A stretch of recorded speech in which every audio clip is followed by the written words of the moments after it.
Hello everyone, welcome to exam Ora. Daily current affairs में आपका फिर से स्वागत है। आज के सेशन में हम 30 जून की मोस्ट इंपोर्टेंट न्यूज़ को डिस्कस करने वाले हैं, लेकिन उससे पहले आप जानते ही हैं हम अपने एमसीक्यूज को डिस्कस करेंगे। तो बढ़ते हैं अपने पहले एमसीक्यू की तरफ। पहला क्वेश्चन है, BOB bank of Baroda financial has launched ए को ब्रांडेड कॉन्टैक्टलेस रुपए credit card with which bank. देखिए, हाल ही में जो बैंक ऑफ बड़ौदा फाइनेंशियल है उसने एक को ब्रांडेड कॉन्टैक्टलेस रुपए क्रेडिट कार्ड को लॉन्च किया है। तो आपको बताना है बीओबी ने किसके साथ क्या है ये को ब्रांडेड कॉन्टैक्टलेस रुपए क्रेडिट कार्ड लॉन्च किया है। तो ये किया है नैनीताल बैंक के साथ मिलकर। ठीक है, तो यहाँ पर जो करेक्ट ऑप्शन है वो है ऑप्शन नंबर ई, नैनीताल बैंक। ठीक है, तो आपको याद रखना है बीओबी यानी बैंक ऑफ बड़ौदा ने नैनीताल बैंक के साथ मिलकर ये क्रेडिट कार्ड लॉन्च किया है। उसके बाद who has been appointed as chairman of Central Board of Direct Taxes। बहुत ही इंपॉर्टेंट क्वेश्चन है और ये किसी ना किसी एग्जाम का पार्ट बन सकता है। देखिए, केंद्रीय प्रत्यक्ष कर बोर्ड के अध्यक्ष के रूप में किसे चुना गया है? तो यहाँ पर जो करेक्ट ऑप्शन है वो है नितिन गुप्ता। ये अपना सीबीडीटी के अब चेयरमैन रहेंगे, नितिन गुप्ता। ठीक है, उसके बाद who has been named the 2021 recipient of golden achievement award bye international tennis hall of the fame and international tennis federation. देखिए, इंटरनेशनल टेनिस फेडरेशन आईटीएफ और international tennis hall of the fame के लिए जो golden achievement का award है वो किसको मिला है? 2021 का जो गोल्डन अचीवमेंट अवार्ड है आईटीएफ का, वो किसे दिया गया है? वो दिया गया है विजय अमृतराज को। यहां पर जो करेक्ट ऑप्शन है वो है option number D, Vijay Amritraj. ठीक है, उसके बाद which company signed an MOU with Belarusian company and it's subsidiary for the supply of airborne defence suit for helicopters of Indian air force. देखिए, क्या है, हाल ही में भारतीय वायुसेना के हेलीकॉप्टर्स के लिए एयरबॉर्न डिफेंस सूट की आपूर्ति के लिए, ठीक है, किस कंपनी ने बेलारूसी कंपनी और उसकी सहायक कंपनी के साथ समझौता ज्ञापन पर हस्ताक्षर किए हैं? तो ये किए हैं अपने भारत इलेक्ट्रॉनिक्स लिमिटेड ने। तो बेल ने यहां पर क्या है इस एमओयू पर साइन किए हैं। तो आपको यहां पर जो करेक्ट ऑप्शन दिख रहा है वो है ऑप्शन नंबर सी। तो यहां पर जो ऑप्शन नंबर सी है आप करेक्ट ऑप्शन समझेंगे। ठीक है, आपको ये न्यूज किसी ना किसी एग्जाम में दिखाई दे सकती है कि जो अपनी भारत इलेक्ट्रॉनिक लिमिटेड है इसने किस बेलारूसियन कंपनी के साथ समझौता किया था। ठीक है, उसके बाद what is the peak capacity of India's largest floating solar power project commissioned by Tata Power Solar System Limited in Kerala recently. हाल ही में केरला में टाटा पावर्स लिमिटेड ने क्या किया है? भारत की सबसे बड़ी तैरती हुई एक तरीके से सौर ऊर्जा परियोजना शुरू की है। ठीक है, भारत की सबसे बड़ी तैरती हुई सौर ऊर्जा परियोजना टाटा पावर्स ने शुरू की है केरला में। तो आपको बताना है जो ये सौर ऊर्जा परियोजना है इसका टोटल कैपेसिटी कितनी है? इसकी टोटल कैपेसिटी है 101.6 मेगावाट। तो यहां पर आपको ध्यान रखना है ऑप्शन नंबर जो डी है यहां पर करेक्ट ऑप्शन है। 101.6 मेगावाट का ये सौर ऊर्जा परियोजना, एक तरीके से सोलर पावर सिस्टम कमीशन्ड किया गया है टाटा पावर्स के द्वारा। ठीक है, उसके बाद who was selected to the head and India debt resolution company IDRCL recently। हाल ही में भारत ऋण समाधान कंपनी जिसको बोलते हैं IDRCL यानी इंडियन डेब्ट Resolution Company, Indian Debt Resolution Company के प्रमुख के रूप में किसे चुना गया है? तो ये हैं अपने अविनाश कुलकर्णी। तो अविनाश कुलकर्णी को अपने इंडिया डेट रेजोल्यूशन कंपनी के हेड के रूप में चुना गया है। ठीक है, तो आपके लिए ये बहुत ही इंपॉर्टेंट न्यूज है और कहीं ना कहीं एग्जाम में ये दिखाई दे सकती है। उसके बाद थियो मार्गेरिटा मैग्निफिका। ठीक है, तो आपको याद रखना है थियो मार्गेरिटा और magnifica in news recently is the world largest dash found in Caribbean mangrove swamp. देखिए, हाल ही में जो कैरेबियन मैंग्रोव दलदल है, वहां पर एक दुनिया का सबसे बड़ा बैक्टीरियम पाया गया है। ठीक है, तो यहाँ पर जो आपसे पूछा गया है वो पूछा गया है कि थियो मार्गेरिटा मैग्निफिका ये क्या है, जो हाल ही में दुनिया का सबसे बड़ा डैश एक तरीके से है। तो ये कहां पर पाया गया? कैरेबियन मैंग्रोव स्वैम्प में, यानी कैरेबियन मैंग्रोव दलदल में पाया गया एक दुनिया का सबसे बड़ा बैक्टीरियम है। तो यहाँ पर जो करेक्ट ऑप्शन है वो है ऑप्शन नंबर ई, क्या? बैक्टीरियम। ठीक है, बैक्टीरिया है, ये दुनिया का सबसे बड़ा बैक्टीरिया है। तो आपसे question as a static GK भी आ सकता है कि दुनिया का सबसे बड़ा बैक्टीरिया कौन सा है, कहां पर पाया जाता है, और ये एज ए करंट न्यूज भी पूछा जा सकता है। उसके बाद Navjeet Dhillon is associated which of the following sports. देखिए, आपसे पूछा गया है कि नवजीत ढिल्लों किस खेल से संबंध रखती हैं, तो ये रखती हैं डिस्कस थ्रो से। देखिए, हाल ही में कजाकिस्तान के अलमत्ती में एक कोसानोव करके एक एथलेटिक्स का आयोजन हो रहा था, तो वहां पर इन्होंने क्या है, गोल्ड मेडल जीता है। ठीक है, तो नवजीत ढिल्लों ने कोसानो मेमोरियल 2022 में गोल्ड मेडल जीता है। तो उसको देखते हुए आपसे पूछा गया है कि नवजीत ढिल्लों किस गेम से संबंध रखती हैं, तो नवजीत ढिल्लों डिस्कस थ्रो से संबंध रखती हैं। तो ये क्वेश्चन आपके किसी न किसी एग्जाम में पूछा जा सकता है। उसके बाद धनलक्ष्मी सेकर clocked her personal best time of 22.89 seconds to win 200 meter sprint at the Cosanov Memorial 2022 athletics meet recently. With this, she became the fastest Indian woman in 200 meter sprint race. ठीक है, एक तरीके से आपसे पूछा गया है कि धनलक्ष्मी सेकर ने हाल ही में जो कोसानो मेमोरियल 2022 के एथलेटिक्स मीट थी, कहां पर थी ये अलमत्ती कजाकिस्तान में थी, तो इसमें खुद का रिकॉर्ड तोड़ दिया है। किसने? धनलक्ष्मी ने। और खुद का रिकॉर्ड तोड़ने के बाद ये भारत की तीसरे नंबर पर सबसे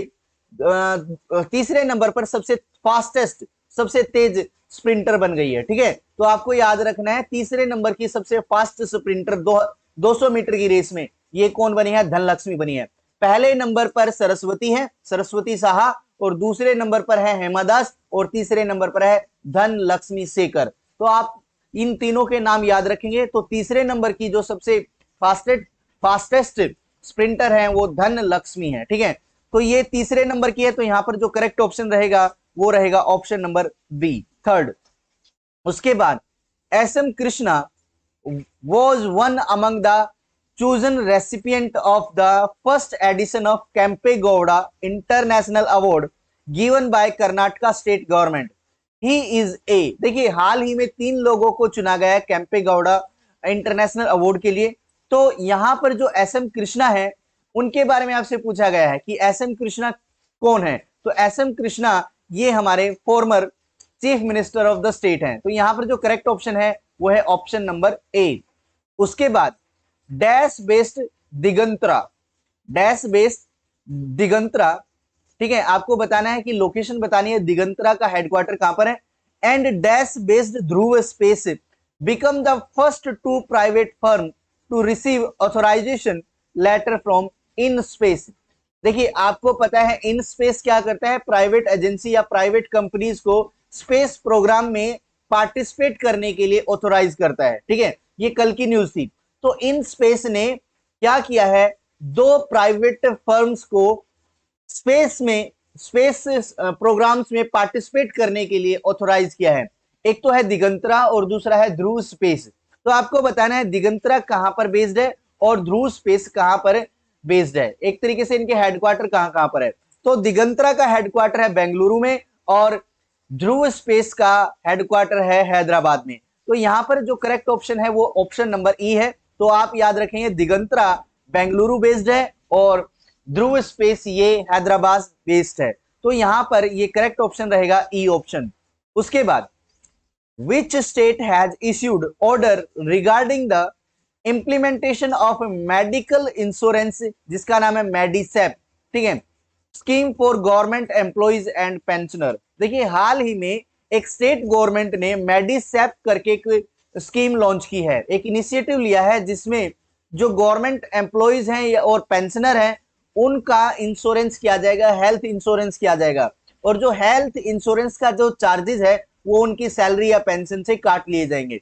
तो यहाँ पर जो मेडिसेप जो स्कीम लॉन्च की है वो लॉन्च की है केरला की गवर्नमेंट ने। तो यहाँ पर जो करेक्ट ऑप्शन है ऑप्शन नंबर ई है।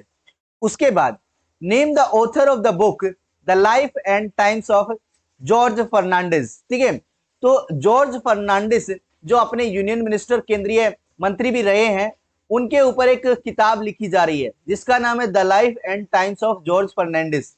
तो आपको बताना है इस किताब के राइटर कौन होंगे। इस किताब के राइटर होंगे राहुल रामागुंडम। राहुल रामागुंडम इस बुक के राइटर रहेंगे। तो आपको ध्यान रखना है ऑप्शन सी यहां पर करेक्ट ऑप्शन है। ठीक है, उसके बाद name the father of Indian PUS यानी पब्लिक सेक्टर यूनिट्स। ठीक है, हु पास्ड अवे रिसेंटली। जो पीएसयू है इंडियाज में, तो उनके फादर कहे जाने वाले व्यक्ति कौन है जिनका हाल ही में निधन हो गया है। तो ये है वी कृष्णमूर्ति। तो यहां पर जो करेक्ट ऑप्शन है वी कृष्णमूर्ति यहां पर करेक्ट ऑप्शन है। ठीक है, तो ये जो वी कृष्णमूर्ति हैं ये भेल सेल और मारुति उद्योग के एक तरीके से चेयरमैन रह चुके हैं। ठीक है, तो आपको ये ध्यान रखना है फादर ऑफ इंडियन पीएसयू कौन जाने जाते हैं, वी कृष्णमूर्ति। ठीक है, वी कृष्णमूर्ति। उसके बाद according to report by NASSCOM artificial intelligence can add 500 billion US dollar to GDP by what year. तो आपको बताना है कि एक नास्कॉम की रिपोर्ट के अनुसार जो आर्टिफिशियल इंटेलिजेंस है वो लगभग अपनी जीडीपी में 500 बिलियन यूएस डॉलर का इजाफा कर सकता है। किस साल तक कर सकता है, तो ये है अपना 2025। तो यहां पर जो करेक्ट ऑप्शन है वो है ऑप्शन नंबर बी। 2025 तक नास्कॉम की एक रिपोर्ट के अनुसार आर्टिफिशियल इंटेलिजेंस एक फीचर है जो अपनी जीडीपी में लगभग 500 बिलियन यूएस डॉलर का इजाफा कर सकता है। उसके बाद अब हम बढ़ते हैं अपनी इंपॉर्टेंट न्यूज जो कि 30 जून की न्यूज रहेंगी। देखिए, one health one pilot initiative launched in Bengaluru. Bengaluru में और एक उत्तराखंड में, एक तरीके से कर्नाटका में और उत्तराखंड में एक इनिशिएटिव लॉन्च किया गया है जिसका नाम है one health pilot. One health pilot, इसके बारे में डिटेल पढ़ते हैं। देखिए क्या है, the department of animal husbandry and dairying, ये क्या इन्होंने क्या किया है, launch a one health pilot in Bengaluru Karnataka. Bengaluru में भी और उत्तराखंड में भी, यहां पर ध्यान देने, उत्तराखंड में भी लॉन्च हुआ है। ठीक है, कर्नाटका और उत्तराखंड दोनों में। तो वन हेल्थ पायलट बेंगलुरु में, कर्नाटका में क्या है, इस स्कीम को लॉन्च किया गया है। किसके द्वारा किया गया है, department of animal husbandry and dairying. ठीक है, इस प्रोग्राम में क्या किया गया है, एनिमल, ह्यूमन और एनवायरमेंटल हेल्थ को एक ही प्लेटफॉर्म पर लाया जाएगा। ठीक है, यानी जो भी हेल्थ है, health related to humans, health related to animals और हेल्थ रिलेटेड टू एनवायरमेंट, इन तीनों को एक ही प्लेटफॉर्म पर लाया जाएगा ताकि इनमें क्या है, सुधार किए जा सके। ठीक है, तो आपको ध्यान रखना है एनिमल, ह्यूमन और एक तरीके से एनवायरमेंटल हेल्थ को ध्यान में रखते हुए ये प्लेटफॉर्म बनाया गया है। उसके बाद अगर हम बात करें DAHD, देखिए DAHD की क्या है full form, department of animal husbandry and dairying in collaboration with Bill and Melinda Gates Foundation. देखिए, इन्होंने किसके साथ कोलैबोरेट किया है, ये किया है बिल एंड मेलिंडा गेट्स के साथ कोलैबोरेशन किया है, और साथ में किया है the confederation of Indian industry CII के साथ कोलैबोरेशन करके ये प्रोग्राम लॉन्च किया है कर्नाटका ने और उत्तराखंड ने। तो आपके लिए ये बहुत ही इंपॉर्टेंट न्यूज है और किसी न किसी एग्जाम में पूछी जा सकती है, क्योंकि देखिए बिल एंड मेलिंडा गेट्स का जो फाउंडेशन है वो क्या है, एक बहुत ही ह्यूमैनिटेरियन एक तरीके से ऑर्गेनाइजेशन है और लोगों की भलाई के लिए काम करता है। तो अगर उसके रिगार्डिंग कोई न्यूज है तो आपसे पूछी जा सकती है, वो आपके लिए इंपॉर्टेंट हो जाती है।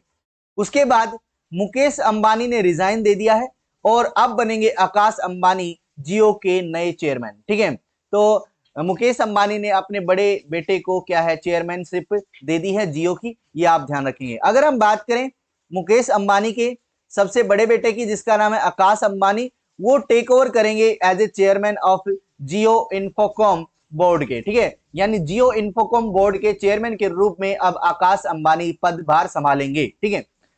अगर हम बात करें मुकेश अंबानी ने जो रिजाइन दिया है, अब 27 जून से जो नए चेयरमैन रहेंगे वो आकाश अंबानी रहेंगे, ठीक है। उसके बाद कंक्लूजन ऑफ G7, जो 2022 की G7 समिट है उसका कंक्लूजन जर्मनी में हो गया है। एक तरीके से जर्मनी में वो हेल्ड की गई है। आपको ध्यान रखना है जो G7 2022 की G7 मीटिंग है वो कहां पर आयोजित हुई थी? जर्मनी में, ठीक है। तो आपसे ये क्वेश्चन पूछा जा सकता है, आपसे क्या है, लोकेशन पूछी जाती, कंट्री पूछी जाती है कि इस बार की G7 मीटिंग कहां पर आयोजित हुई थी? ये जर्मनी में आयोजित हुई थी।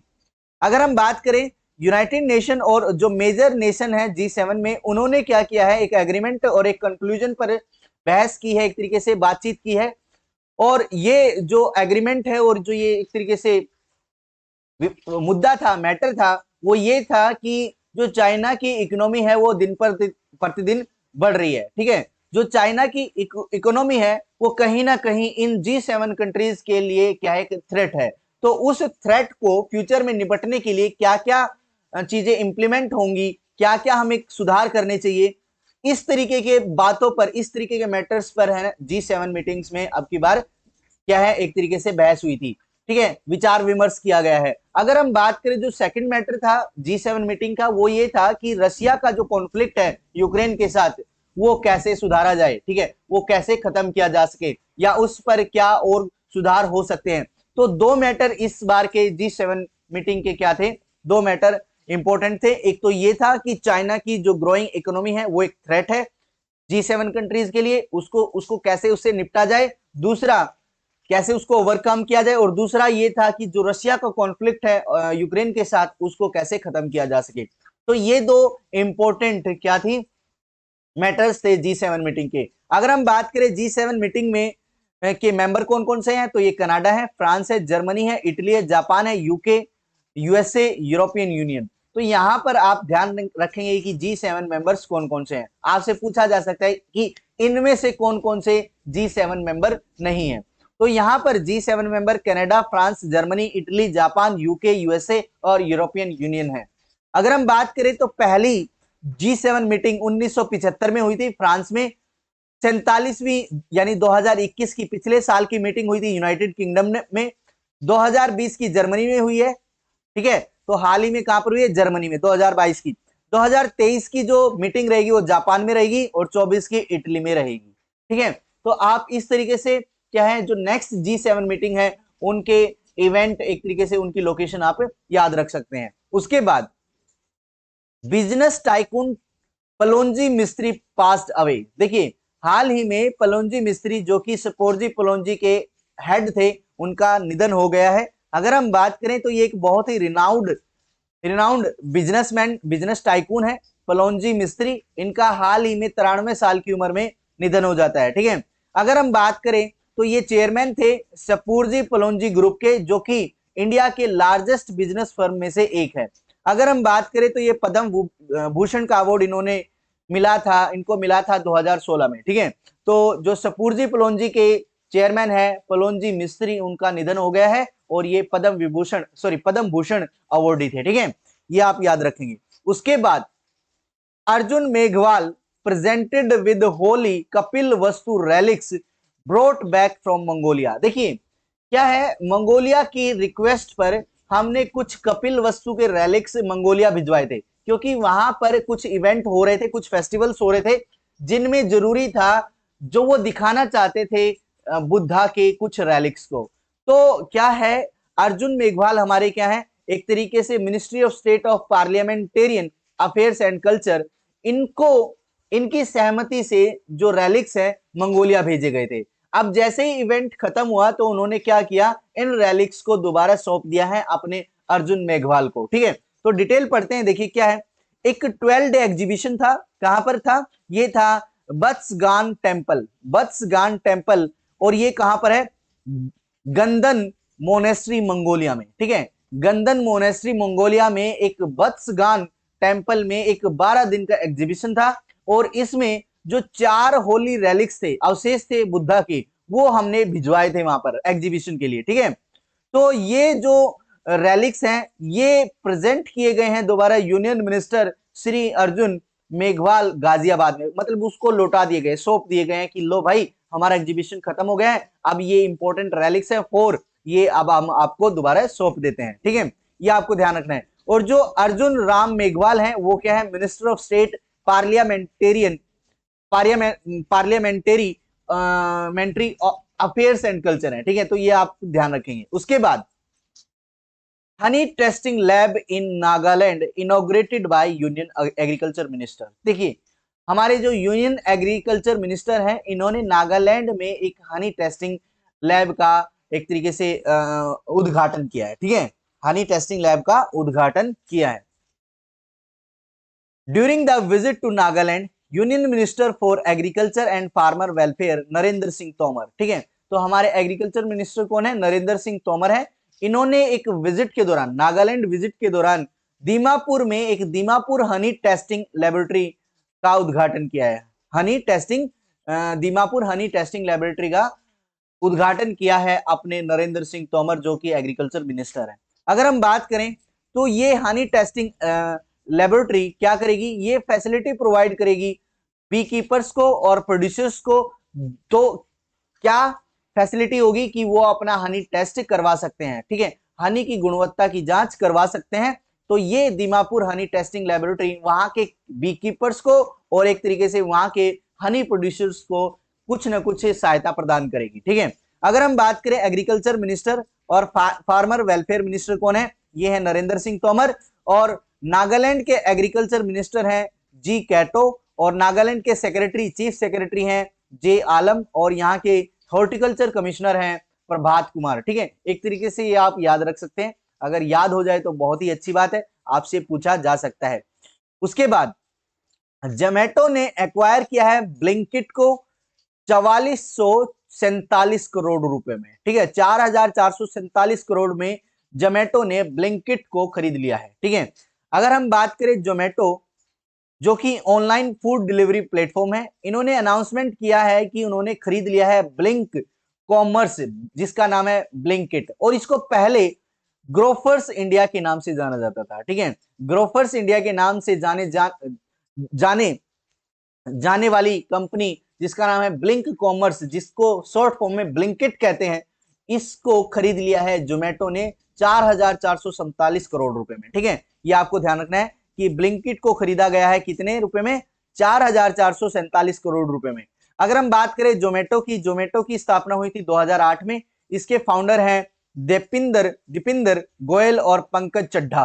अगर हम बात करें इसका हेडक्वार्टर गुड़गांव हरियाणा में है। ठीक है, तो जोमेटो का हेडक्वार्टर गुड़गांव में है और इसके जो फाउंडर हैं वो दीपिंदर गोयल हैं और पंकज चड्ढा हैं। ठीक है, ये आप ध्यान रखेंगे।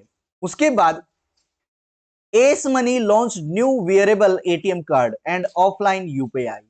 बहुत ही एक उम्दा इनिशिएटिव बोल सकते हैं जो कि एस मनी ने लॉन्च किया है। इसमें एटीएम को वेरिएबल फॉर्म में बनाया गया है। ठीक है, यानी आप एटीएम को पहन सकते हैं as a watch, as a ring. ठीक है, और ऑफलाइन यूपीआई भी है। अगर कई बार हम देखते हैं कि हमारा नेटवर्क काम नहीं कर रहा होता है तो हम यूपीआई पेमेंट नहीं कर सकते, तो इन्होंने क्या किया है, एक ऐसा इनिशिएटिव, एक ऐसी टेक्नोलॉजी डेवलप की है कि हम बिना नेटवर्क के अपनी यूपीआई पेमेंट कर सकते हैं। तो बहुत ही अच्छा इनिशिएटिव है। तो यहां पर पढ़ते हैं एस मनी के बारे में। तो एस मनी ने लॉन्च किया है अपना यूपीआई 123 पे पेमेंट। ठीक है, तो नाम क्या है, यूपीआई 123 पे। ठीक है, और ये एक वेरिएबल एटीएम कार्ड्स भी इन्होंने क्या है लॉन्च किया है। तो दो चीजें लॉन्च की हैं, एक तो ऑफलाइन यूपीआई यानी यूपीआई 123 पे, और एस मनी ने वेरिएबल एटीएम कार्ड को भी लॉन्च किया है। अगर हम बात करें तो यूपीआई 123 पे ये क्या करती है, लोगों को अलो करती है to carry out cashless transaction without smartphone और इंटरनेट कनेक्शन।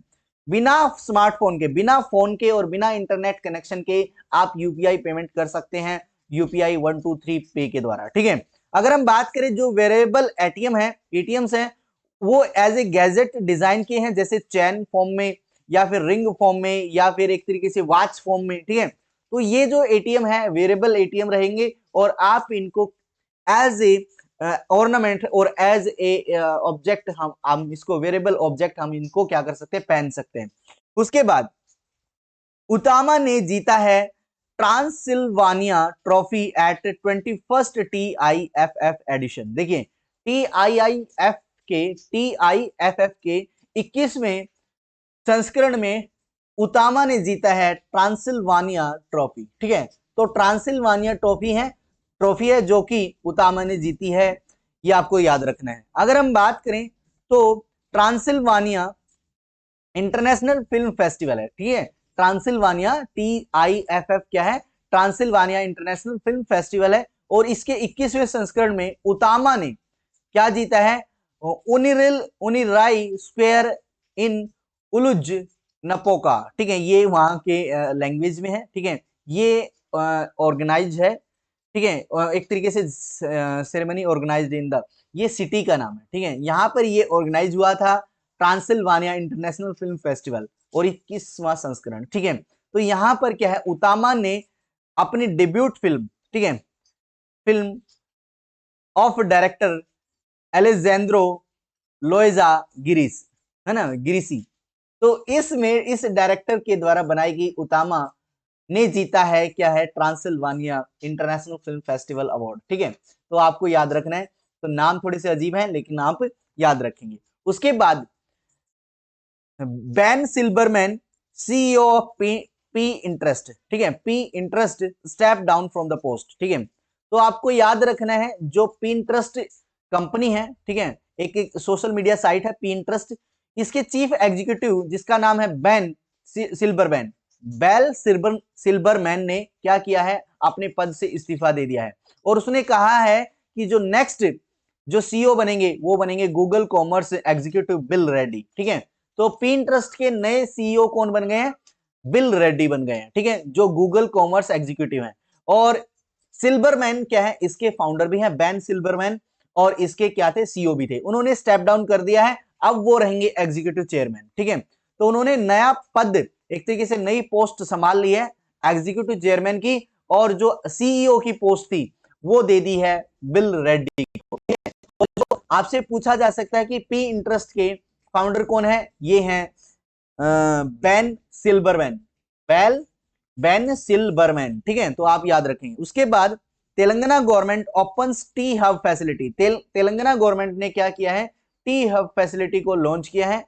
अगर हम बात करें तो रतन टाटा जो कि एक इंडस्ट्रियलिस्ट हैं, इन्होंने अपलोड किया है तेलंगाना गवर्नमेंट को के most recent T hub opening in Hyderabad में। ठीक है, तो तेलंगाना गवर्नमेंट ने अपना सबसे मोस्ट रिसेंट जो टी हब प्रिपेयर किया है वो तेलंगाना में हैदराबाद में ओपन किया है। ठीक है, तो इसमें रतन टाटा ने क्या किया है, इसको सराहना की है इस टी हब की। अगर हम बात करें तेलंगाना के चीफ मिनिस्टर के चंद्रशेखर राव को, इन्होंने रिसीव किया है congratulations from the chairman emeritus of Tata Sons on the new T hub facility in Hyderabad.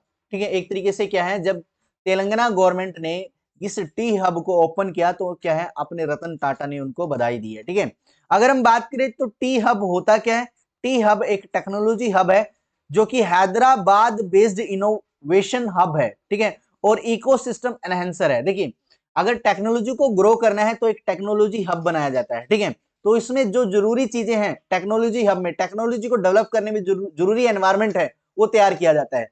तो टी हब तेलंगाना में बनाया गया है, तेलंगाना के हैदराबाद में बनाया गया है, और इसके लिए जो रतन टाटा है उन्होंने उसको बधाई दी है अपने चीफ मिनिस्टर चंद्रशेखर राव को। अगर हम बात करें चीफ मिनिस्टर ऑफ तेलंगाना की तो ये हैं अपने के चंद्रशेखर राव, आपसे पूछा जा सकता है। उसके बाद, और यहाँ के गवर्नर कौन है, यहाँ के गवर्नर है सौंदरराजन। ठीक है, उसके बाद तमिलिसाई सौंदरराजन। ठीक है, उसके बाद global air awards best drone organisation award win by IG drone. ठीक है, तो हाल ही में जो अवार्ड्स हैं, क्या अवार्ड्स हैं, global awards best drone organisation award, global air awards best drone organisation award का खिताब जीता है आईजी ड्रोन ने।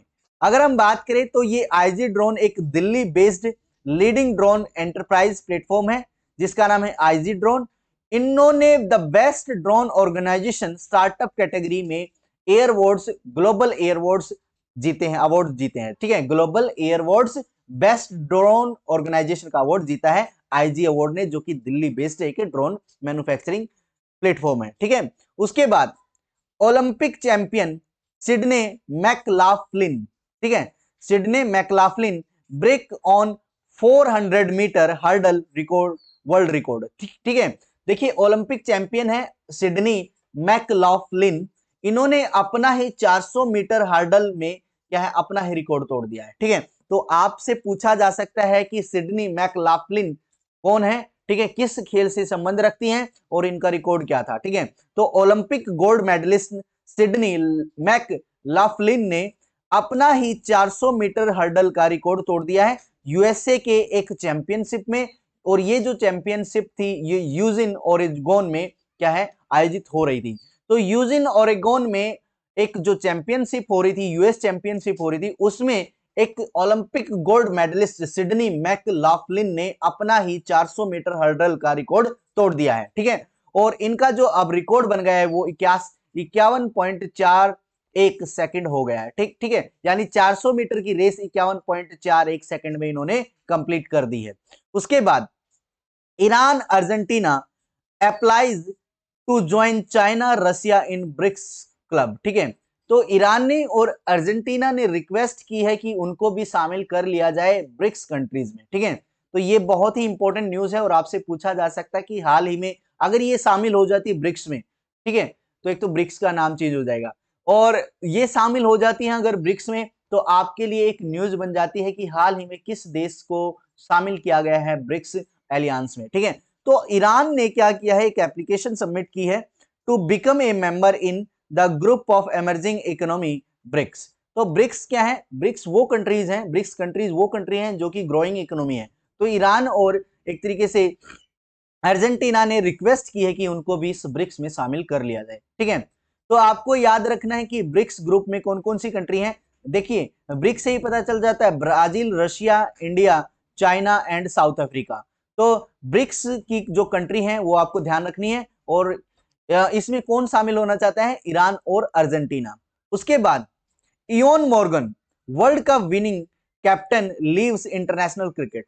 ठीक है, तो हाल ही में इयोन मॉर्गन ने, जो कि एक वर्ल्ड कप विनिंग कैप्टन रहे हैं, इन्होंने इस्तीफे देने की, एक तरीके से रिटायरमेंट लेने की घोषणा कर दी है। ठीक है, अगर हम बात करें तो ये England men's white ball team के क्या है कैप्टन रहे हैं, और इन्होंने क्या है इंटरनेशनल क्रिकेट मैच से इस्तीफा ले लिया है, एक तरीके से रिटायरमेंट ले ली है। ठीक है, अगर हम बात करें तो 35 साल के इस कैप्टन ये इंग्लैंड की तरफ से खेलते थे, और ये men's cricket world victory at Lord in 2019 में कैप्टन रहे हैं। तो आपको याद रखना है किस मैच में ये कैप्टन रहे थे। ठीक है, आपको याद रखना है, और इन्होंने 17 सिक्सेस 17 छक्के लगाकर अफगानिस्तान के खिलाफ 2019 में आईसीसी क्रिकेट वर्ल्ड कप एक तरीके से जीत लिया था। ठीक है, एक तरीके से इन्होंने विजय हासिल कर ली थी और 17 छक्के लगाए थे। ठीक है, उसके बाद ये थी आज की इंपॉर्टेंट न्यूज। आई होप ये सारी न्यूज आपको पसंद आई है और ये सेशन आपको अच्छा लगता है, तो